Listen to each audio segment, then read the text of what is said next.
We all know her, Mary Poppins, the magical nanny who descended from London's grey skies, umbrella in hand. She captured our hearts with her whimsical ways, enchanting songs and that famous spoonful of sugar. But behind the Disney magic lies a darker tale, one buried in the fog of Victorian London.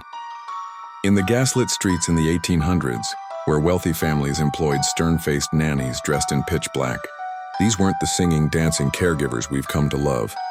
They were shadows that glided through nurseries, holding power over their young charges in ways few dared to question. When babies wouldn't stop crying, when teething pains became too much to bear, these nannies had a solution. They reached for bottles with innocent-sounding names, Godfrey's cordial, Mrs. Winslow's soothing syrup. But these weren't simple remedies. Hidden in their depths lurked morphine, laudanum, and chloroform. One spoonful was all it took. The crying would stop, yes, but sometimes, so would everything else. Tiny bodies found still in their cribs, blue-lipped and cold. Doctors called it cot death, a convenient explanation in an era when child mortality was tragically common.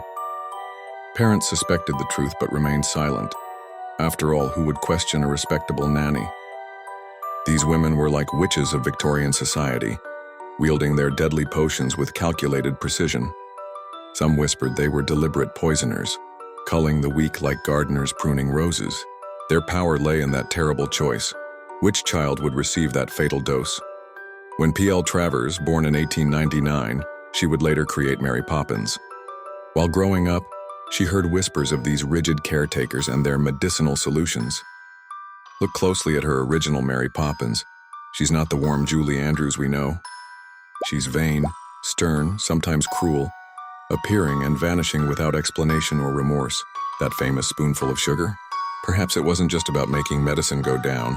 Maybe it was a dark reference to those sweet-tasting potions that masked the bitter taste of opium. A reminder of Victorian England's shadowy nurseries where nannies held the power of life and death in a single teaspoon.